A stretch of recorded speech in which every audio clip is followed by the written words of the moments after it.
On this episode of the Flash Traffic Podcast, Trump changes his mind again on Ukraine and is deciding whether or not to send US Tomahawk cruise missiles. The US Army cuts 20% of their aviation personnel. Pete Hegseth literally gets hit in the nuts, and more. Okay, let's go. Conflict, politics, military-industrial complex, technology, war.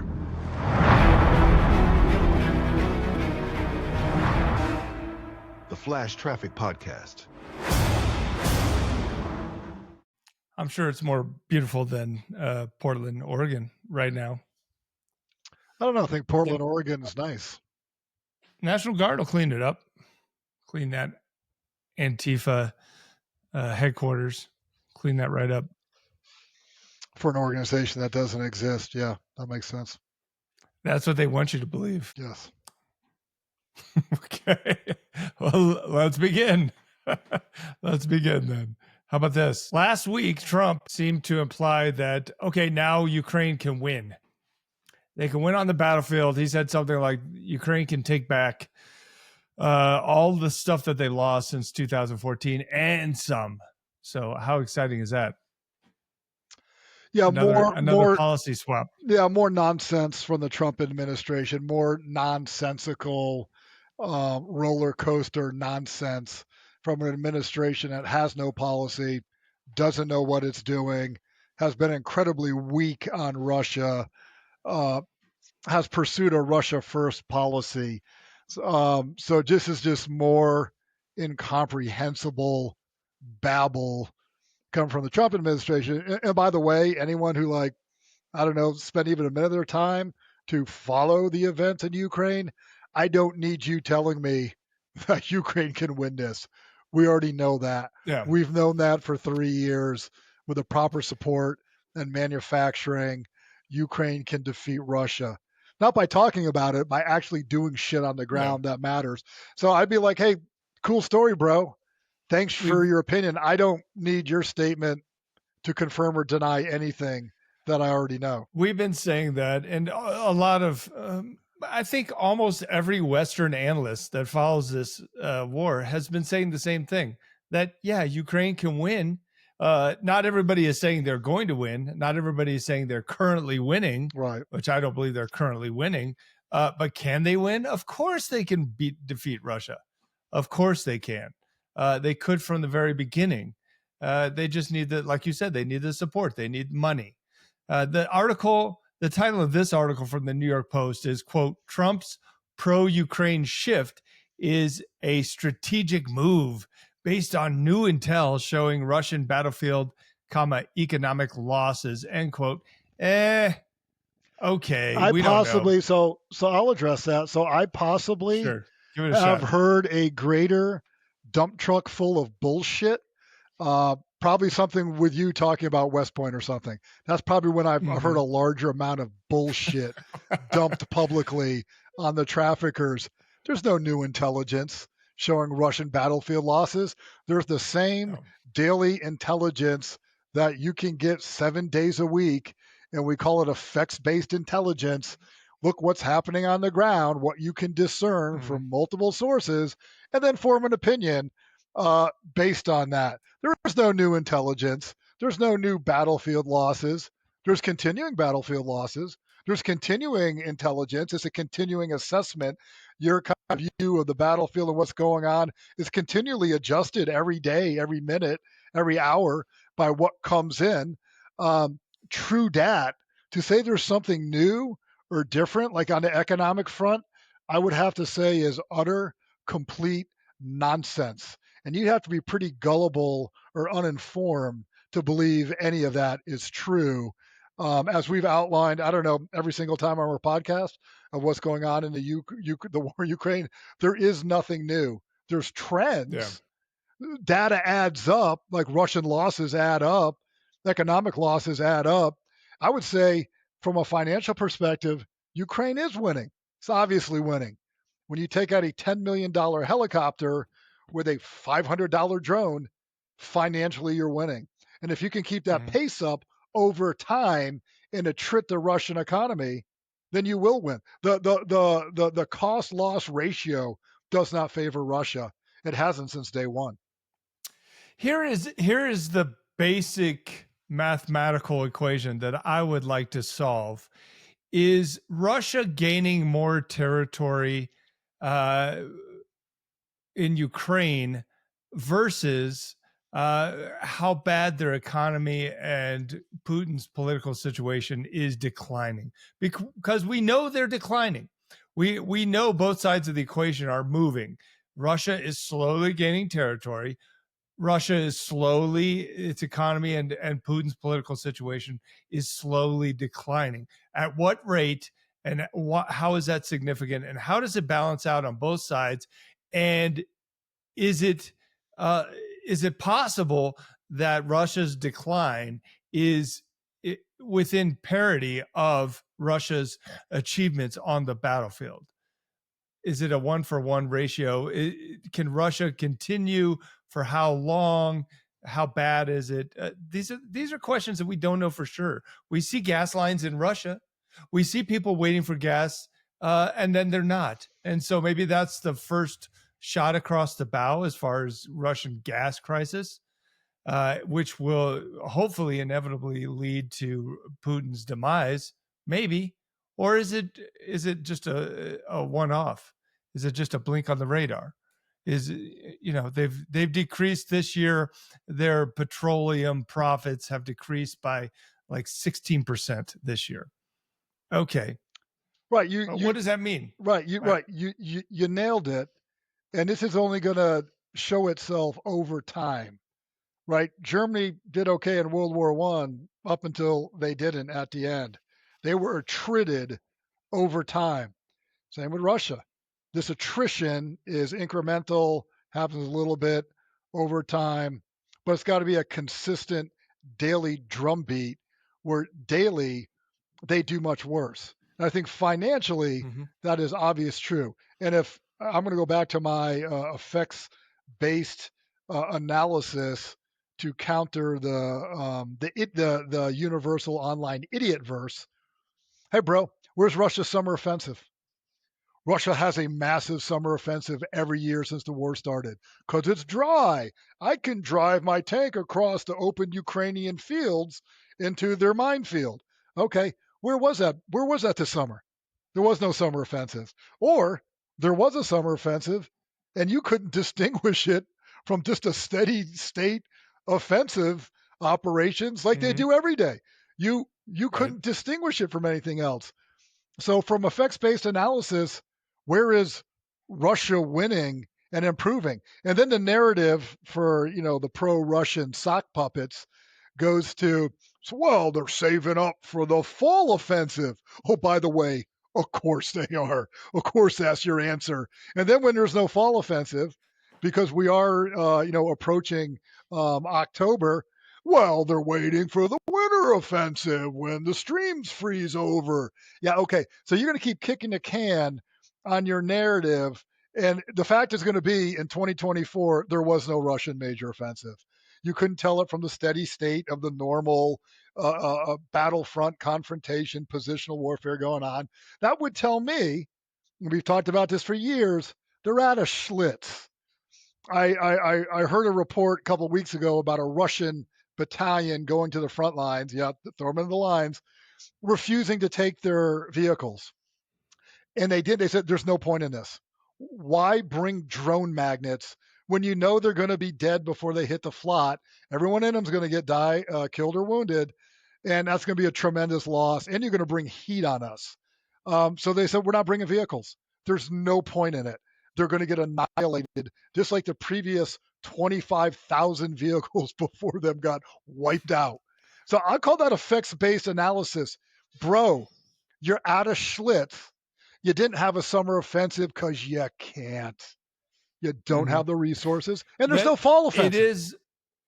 It's a very strong indicator. So we have some facts that I think we can all agree on. That Russia's economy and Putin's political position, like I said, is decreasing. Russia is slowly gaining territory inside the country of Ukraine. Those are indisputable facts. Um, there are some known unknowns that would be helpful if we knew for sure. What's Russia's strategic plan moving forward? Are they going to revert to just bombing the shit out of Ukraine, Ukrainian cities? Maybe.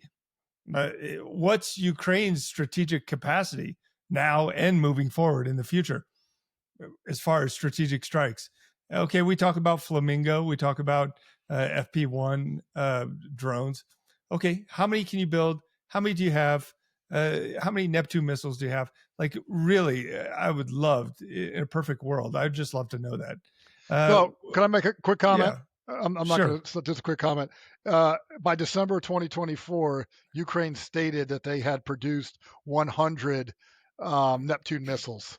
I'm currently doing research on the naval operations in the Ukraine war. So December 24, they said they had produced 100. They used 2 of them to sink the Moskva. So for about $3 million, 1.5 million apiece, they sunk a $750 million guided missile cruiser. By the way, Russia only had 3 of them. Now they got 2. So you talk again. You talk about that loss, that cost to value ratio. There's no greater example of the loss to Russia for peanuts by Ukraine. And it was, don't forget, it was the Black Sea flagship, the Black Sea Fleet flagship. It was humiliating. Russian warship, go fuck yourself. So also interesting. Can't forget that. Yeah, right. Reading about there was a logbook released of the Moskva and translated to English. It's very interesting reading. Seems honest and truthful and not a not a trolling fake account. There's nothing exciting in it. Just talking about patrolling in the Black Sea, nothing to do. Intercept the civilian vessel, turned it back. Like you had the ship with nothing to do. There's no Air Force to fight. There's no Ukrainian Navy to bombard. Like you're just out there as a target. It was interesting. They said only 25% of the crew was trained. 75% of the crew were new conscripts, untrained. The commander knew it. He said up until the day of the attack, which was 48 days into the war, he had his guys doing drills. He's like, they're untrained. And there's no evidence that the Moskva turned its radar on. No evidence that it turned it on. No evidence that it even put up any defense. The evidence seems to indicate the sea skimming Neptunes hit it, broad daylight, broadside at the water line, no defenses. They did not defend themselves. And the theory is they were incapable of defending themselves because they're untrained conscripts. Now, it's been a long time since I've heard this story, but there was, and this may not be fact. I'm not saying this is fact, but the story that I heard or read many years ago, I can't believe we're talking about years ago now. Years ago. No, I'm talking about since the beginning of this war. We're going on 4 years. I can't, it's anyways. The story was that there was a naval intelligence cell, that Ukrainian naval intelligence cell, that was sitting with the CIA guys, and they're like, the Ukrainians are like, "What is that?" In the Black Sea, what's that blip right there? And one of the Americans are like, "That we believe that's the Moskva," and the Ukrainians are like, "Hold my beer, hold on, just a second, we'll be right back." And they hit it within like 10 minutes from Neptune, probably somewhere near Odessa. That's the story I heard, that American naval intelligence guided that strike, but probably guided 90% of strikes in this war. Right. So from what I was reading recently, possibly a Navy Poseidon P-8 intelligence vessel or aircraft that was doing racetracks, located it, passed this to the Ukrainians. Right, Ukrainians have that kind of deep radar blind spot, their lack of reach, but the U.S. did. So I did read that recently, that likely this intelligence was passed to Ukraine, who immediately responded, and that was some shock and consternation of the Biden administration that you're escalating the war by defending yourself. And then Ukraine is like on it. Now, I believe the Russians didn't think Ukraine had the ability to strike them that far out. Even though the company that develops the Neptune, the Luch Design Company, I think that's what the name of it is, probably pronounced it wrong because it's Ukrainian, was created in 1965 under the Soviet Union and had producing, wait for you, the Luch Design Bureau, and had producing missiles and missile components and command and control electronics since the 60s. So, but Russia, you don't think Ukraine might develop the capacity? In 2015, at an international arms exposition, Ukraine, wait for it, put on display their Neptune missile that they were designing. There's definitely a Russian intelligence lapse and lack of capability where you just write off. Now, Ukraine has no capability. They can't do anything to us. And the missile at the time had a range of 200 kilometers. I believe the Moskva was about 120 kilometers off the coast, well within range. But they're like, nah, we're good. Nothing can hit us. We're just going to hang out here and patrol as a big giant target because we got this. It's slightly applicable to the story, but the Russians infiltrated that factory specifically since 2014 up until right before the war began, and they sabotaged the production of the Neptune missile. That's a pretty popular, well-known story that they believe that there was sabotage inside that factory, that the Russians got in there, paid people off, hindered the production of the first missiles, and that was why Ukraine was hamstrung in the beginning of the war as far as Neptune missile production went. Interesting. In 2021, first active test missiles were issued to Ukrainian military forces in 2021. In 2022, they had several active working missiles. So sure, I'll go with the sabotage. There are known infiltrators in Ukrainian society. They had maybe a partial effect. Now, as of 2024, supposedly Ukraine had produced at least 100. And they've also made them into land attack versions. They've attacked radar stations in Crimea. They've attacked other ships in Crimea. Also, they said they've built an extended range one with 1,000 kilometer range. So for a $1.5 million weapon system with a 1,000 kilometer range, that's pretty good bang for your buck.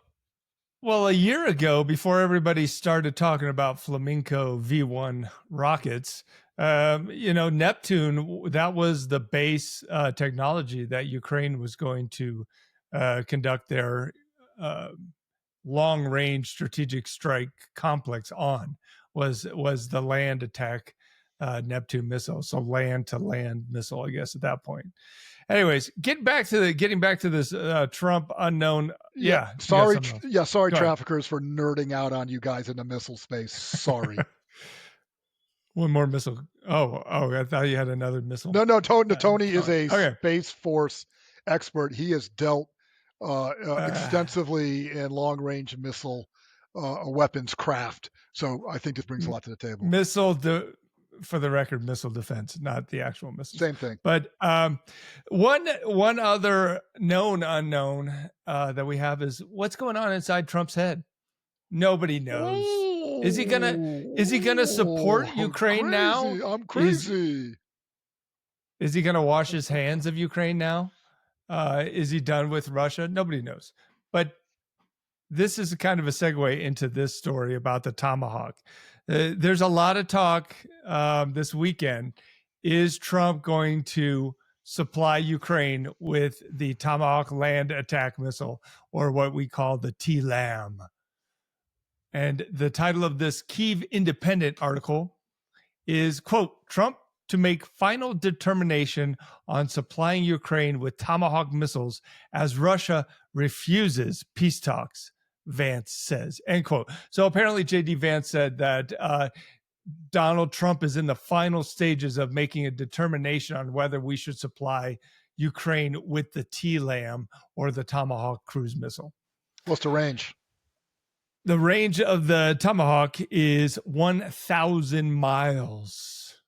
It carries a 1,000-pound payload, and it costs $1 million. Very easy to remember. 111. That's actually reasonably priced for that capability. It is. I thought I could never say that about a U.S. weapon. That's for the size of that warhead range. That's reasonably priced. I never thought I'd say that. And it's the Tomahawk. It's interesting. Do the Ukrainians actually need a Tomahawk missile? Because the Tomahawk is it's great to have, right? It's awesome to have because it's very accurate.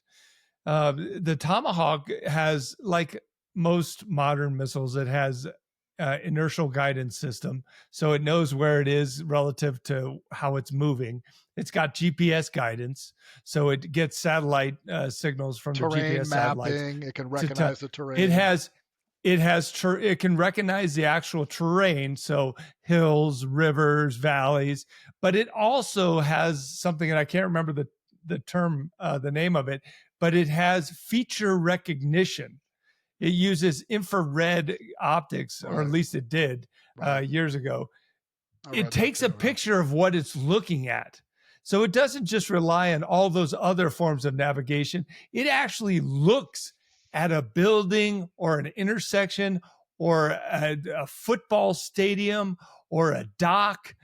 And it says, I know, just like a human, computer vision, I know what that is and where it is. And I'm 3 blocks off my target, and it adjusts based on looking at the city and looking at the actual buildings based on satellite reconnaissance. So they have like redundant navigation systems where you're pretty sure it's going to hit what it needs to hit. Yeah, it's when you absolutely have to blow up a Syrian milk factory or whatever it was. When Bill Clinton, when Al Qaeda attacked the embassies, do you remember this? It was 1998. It was 98 when they attacked the embassies. Bill Clinton responded by sending a bunch of TLAMs to blow up what they thought was a chemical factory, and it wasn't. Was it Syria? I'm thinking it's not Syria. I thought it was South Sudan. Sudan, yes, it was Sudan. It was a Sudanese chemical factory, but they're actually making, I think, artificial milk is what it turned out to be. Condensed milk. But they leveled that. Yeah, those Sudanese are not getting any artificial breast milk. That sounds about how squared away U.S. policy was towards Al Qaeda in the late 90s. Sure. Sounds about right. I guess my question is, again, going back to my original question on this story, do they need that? Yes. Do they need, I mean, it's incredibly accurate, and it goes stealth? 1,000 miles. To stealth? So it flies about 550 miles an hour. It's subsonic, and it flies very low. So it's hard to detect. Right. Low is almost like being It is not stealth. Right. But it's not its own kind of stealth. When I was researching the Neptune missile, you can't see it because it'll fly as low as like 50 feet off the ocean, or even lower. You can't see it until it breaks the horizon. Like radar can't pick it up. And then they say, depending on the speed of the missile, you have 60 to 30 seconds to get it. Imagine that. Untrained 19-year-old dumb fucks on the Moskva. Bro, you have 38 seconds to get these 2 missiles, or whole thing's going down. Oh, what? Where's the button that turns on the radar? Oh, what do I do? And that's probably the strongest theory is you couldn't see this thing, and you guys aren't trained enough to pick this up, and you couldn't respond in 30 seconds to stop this. So by the way, it gets closer and closer. And you're firing data changes every second. Anti-ship, like you said, anti-ship cruise missiles have an advantage because they can fly because the ocean's flat, unless there's like 20-foot waves, which is rare. They can fly right up against the ocean because it's completely flat. There's no terrain. So they have the advantage of coming over the horizon at the last second. Yeah, a couple seconds. You got about a minute or less to save your ship. And then you hope that C-RAM can swivel and then and shoot down that thing. But get back to my original question. Yes. Does Ukraine actually need it though? Yes, because they do. if we talk about the Flamingo rocket, so which is the Fire Point 5 Flamingo, which is basically a large, slow cruise missile that looks like the V1, the German V1 rocket. We've talked about this on the show ad nauseum. But that thing carries a 2,200 pound warhead. So you it's sure over it's that twice big? this. That's what I got. You sure it's that big? That's my sources have told me. It's 2,000 kilograms. Wikipedia. 2,000 kilogram warhead. And it flies maybe 2,000 miles. We don't know for sure. Are you looking up? You nailed it. What would you 2,500 pound warhead? 2,200 pounds. That's big. 1,000 kilos. That is big. Yeah, I'm seeing here. 1,150 kilos, 2,500 pounds, 3,000 kilometer range. Wow. Yeah, and wow, that's pretty capable. And the kicker, and the kicker to all this is, as far as capability goes, is there seems to be, except for certain air defense rings around St. Petersburg and Moscow, there seems to be no air defense in Russia whatsoever. So isn't that interesting? Do you need a Tomahawk? I mean, we talked about that too. I say you do, air defense. But I'm going to tell you this is a volume thing. They don't have enough volume of this. They don't need 10 flamingos. They need 1,000. And they need to be fired every day, hitting critical, expensive targets. I would hit the Black Sea Fleet. I'd hit every one of them. I go to the Sea of Azov, wherever they're at, in the Kerch Peninsula. I'm hitting every one of your capital vessels. You know why? Because they're so freaking expensive. They cost you so much. Because I'd hit every one of them. I'd hit them because I can. It's going to cost you billions. Well, just throwing it out there. I can see your point on the. I can see your point on the quantity. You need a lot, dude. And they don't have that many Flamingo missiles. They could use more Taurus cruise missiles, Tomahawk cruise missiles. Did they have one? More Storm Shadows. Have they gotten a Taurus missile? No, they have not. I'm just saying they could use whatever they can get. Right, but that's that Western fear of not wanting to provide deep strike. An absolute fear. Yeah. They would only let them use it against North Koreans in Kursk. Think the Storm Shadows, and that's it. Mm-hmm. North doesn't want to give them long distance strike, or the West doesn't want to give them that. And then Trump turned off the ability to hit inside Russia with HIMARS. So you know, it's kind of a conspiracy theory, but I think the Ukrainians want the TLAM only to further entangle the United States in their war. Yeah, why not? I mean, it's kind of a conspiracy theory. Well, from their perspective, I don't know. Great. I don't know how much entanglement is if we sell it to them and then restrict it just to within Crimea, the Black Sea, and Donbass. That's nothing more than you've already been doing. Sure. Are we going to sell it to? Who else are we going to sell it to? South Africa too? Are we going to sell it to? I mean, never. No, we're not really selling it to anyone else.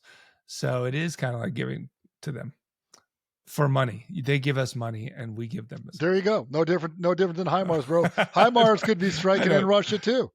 You could bring it to the border. You could bombard in Russia too if you let them. But this goes back for me, Ukraine. Take everything you can get, use it within the restrictions, you're given, and then you build out your own domestic capability.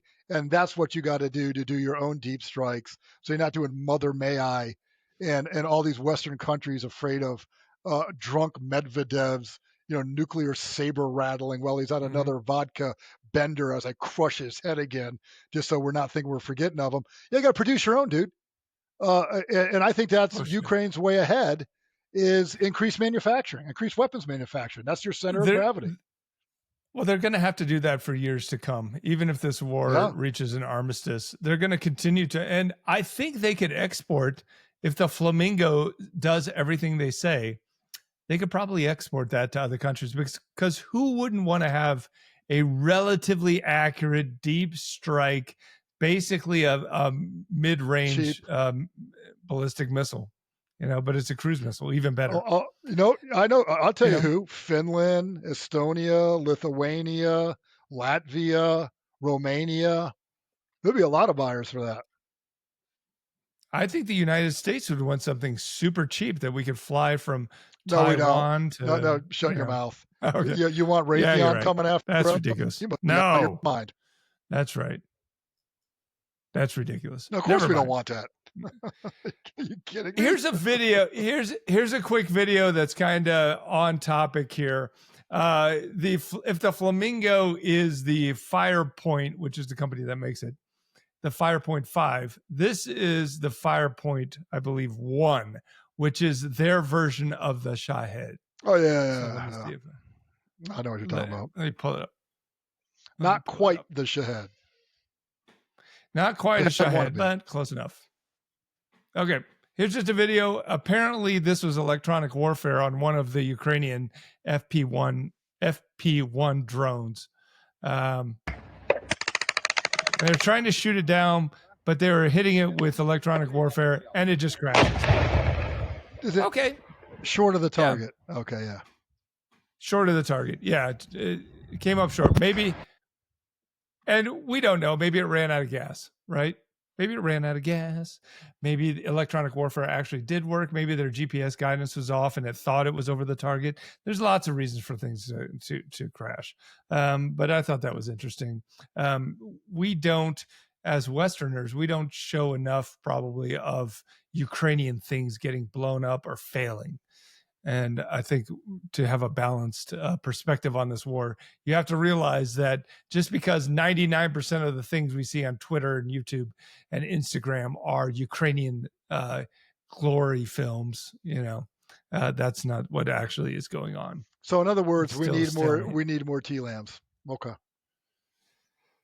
I don't think they need TLAMs, but if they like to have it, fine. If it's a FU to Putin, let's give it to him. I'm okay with that. I'm okay, but I don't think they need it.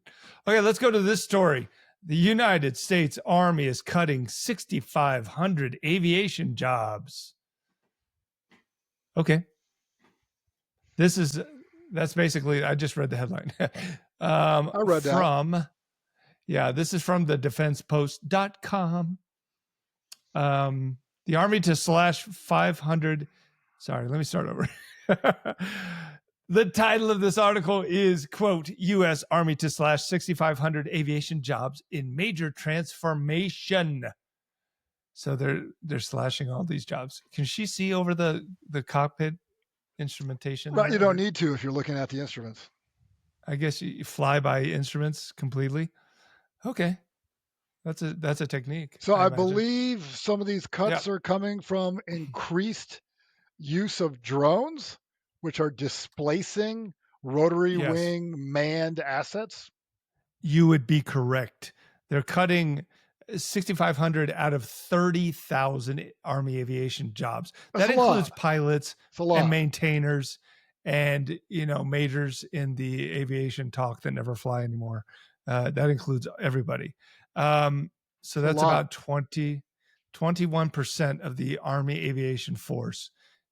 And maybe this is just the shot across the bow, because as we've talked many times on this podcast, I think you do also believe that aviation is the next to go, like helicopters. Yeah, if we could address that, just briefly, I believe there is no longer utility in the human manned observation helicopter. Firmly believe there's no need for it. Put two humans up in a light little aircraft that can get shot down by a slingshot. There's no utility for that anymore. You should and can be using drones for that. There's no reason to spend the money on it, the resources, the logistics, the manpower.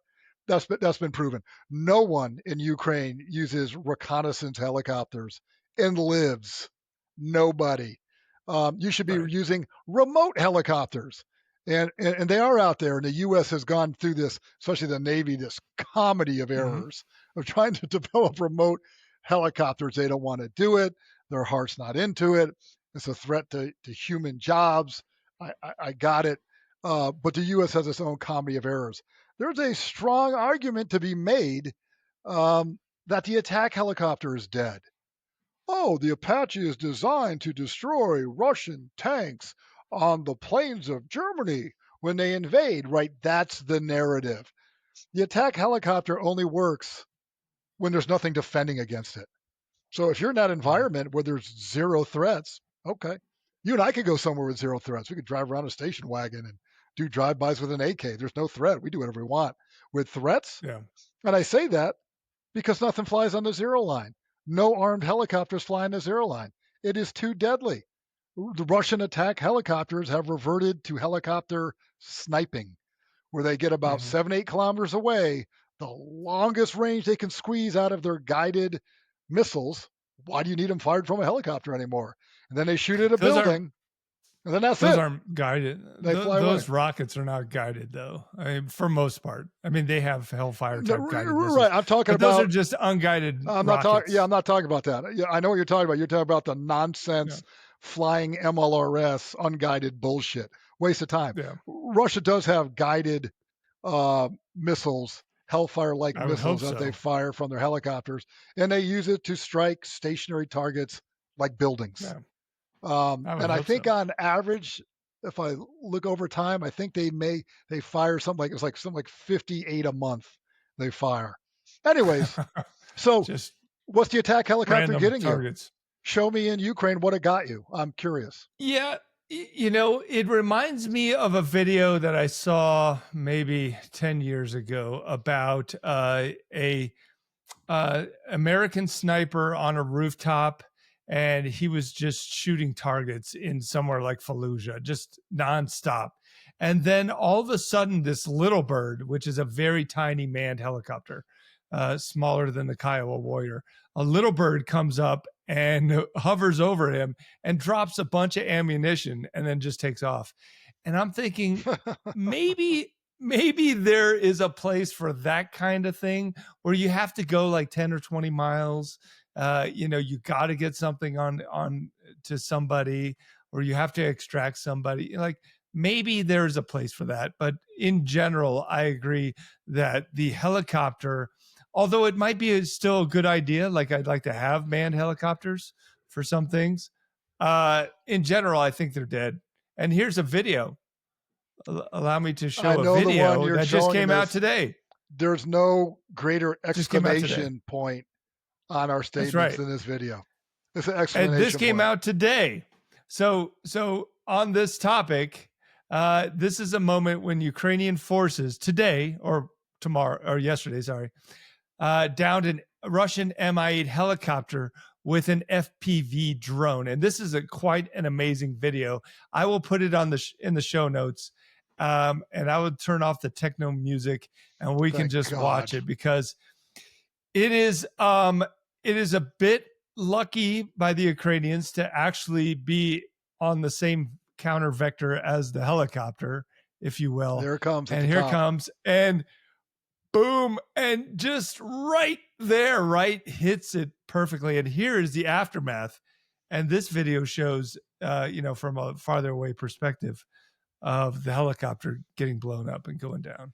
By the way, this video has been mislabeled many times by saying this is an Mi-28 Havoc attack helicopter. It is not. No, you clearly see. You could tell from the picture. That's an Mi-8 cargo piece of shit. And by the way, the Mi-8, I believe, is the most produced military helicopter in history of aviation. World. Russia's produced these just in vast numbers. They're old, they're reliable, they're simple. Everyone's got them. By the way, depending on the upgrades on that and the maintenance and the model, that's probably $10 million right there. Yes, that's what I researched that. I was wondering too. It said between $8 and $10 million for an Mi-8. And there are some other pictures that I don't have teed up that they took screenshots of that video footage right there, that you can see the facial expressions of the crew inside the helicopter. Shit. And that's pretty much what the Russian said. He's like, oh, blat. My question would be, where are these guys located? They got to be behind the This was near Donetsk. I don't have any other information. No more information other than near Donetsk. I'd like to see how far behind the flot is. This also makes me think these drones just came across this by chance, maybe looking for other targets, and they're like, oh shit, for sure. Is that a helicopter flying in front of us? Yeah. How do you defend against that? There isn't. You're gonna throw chaff. Like the drone doesn't track that. You're gonna like go to the ground. You're gonna do nap of the earth. It makes it easier for you to get hit. What? There's no defense. So it's a bit of luck. It's a bit of being in the wrong place at the wrong time on the wrong perfect vector. Right. I mean, it was coming right at the drone, like just. Right. But it's also a fact of there's a million drones on each side, so there's so many drones now. You're gonna start in, this kind of thing is gonna happen a lot more frequent. And I would say this illustrates what helicopters' use is. The unarmed transportation helicopter is doing logistics and moving troops behind the flot. Now the question is, how far behind do you have to stay before, like 10 kilometers behind the flot? Is that too close? 20? I was reading this interesting article about Russian logistics where they're like, hey, they don't put major logistics sites closer than 50 kilometers to the flot. And then they start breaking them down into really small pieces. HIMARS range. Yeah, right. They said 50 kilometers. Anything closer than that's too close. You're going to get hit. It's just going to die. And I believe it. And as we saw with artillery, as soon as FPV drones reached that threshold of 20 kilometers, 25 kilometers, artillery started to disappear overnight. Because you either don't use it because it's out of 152 millimeter range for the Russians, right? Or you push it forward and it dies. So, same thing with the helicopter. Where are you going to fly the helicopter? At least you have the solace that helicopters going 150 miles an hour, so hopefully it's not sitting still like artillery piece, but. I also find it interesting with the artillery. If you got to keep it close enough to the flot, you're right. How do you range past the flot if you got to be so far back? By merely firing the artillery piece creates a heat signature. So when Ukrainians hunt for you and go to thermal mode, I've seen so many pictures of Russian artillery pieces completely camouflaged. The human eye cannot detect them. I mean, they do a great job. Oh, let me switch to thermal. Oh, look at that long white heated barrel because you fired 10 rounds. Now I got you. So you see more and more videos of them going in on the heat, and there's nowhere to hide. Literally nowhere to hide. And I think we talked about it last week or the week before that the Ukrainians have decoy artillery pieces that have heating coils, right? That are solar powered during the day and they run off a battery. So it looks like the battery is heated, the barrel is heated. That's clever. And it also has pyrotechnic smoke that comes out the end. So it looks like it's been firing stuff. I like it. So yeah, it's getting pretty advanced. Even military deception is getting advanced. Two more videos I want to end on. This one doesn't really go along with the theme. I just thought it was funny. Who cares? Because we like War to talk Weave about Monday. Doesn't matter. It's War Weave Monday. I just thought that was funny, and I'll play the sound because it's hilarious. It is just Russians on a Chinese Desert Cross 1000, and they get blown up by a drone. It's just funny. Let's just watch it.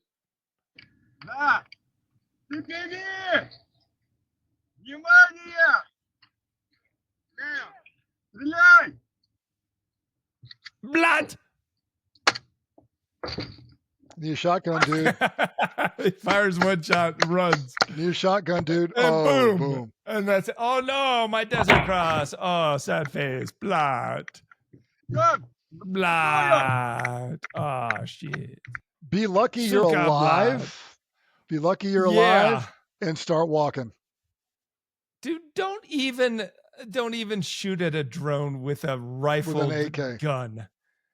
Just if you don't have a shotgun, run like an alligator's chasing it, zigzag. That's the only way to stay alive. Hope it overshoots. There's only one way to stay alive. Yeah. Drop your backpack. The only way to do it. Yes. Okay, let's end on this video because this is also funny. I think it's funny. And we're in America, so we can make fun of our leaders, right? I mean, we're still in America. Here's Pete Hegseth on a skateboard. Fox News catches a skateboard right in the nutsack. Let's watch this.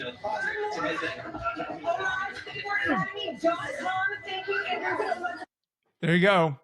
Pete Hegseth is such an unqualified dumbass. That accurately sums up his tenure as SecDef. Trying to be a cool dude, taking a skateboard in a nutsack. That sums him up. And we can perfectly. say that because this is America, and we have constitutional rights that allow us to say whatever we want. Do we have any left under Trump? How much did he take away? If Jimmy Kimmel can come back once they cancel us, we'll come back as well. But I guess we can just sign off saying, "Good job, Petey. Good job, Lil Petey." Yeah, nice skateboard to the nutsack, Hegseth. Right to the nutsack. Good job, bro. Okay. Bye-bye. Like, subscribe, retweet to your grandmother. Bye-bye. Do all the things. Bye-bye. Do what you...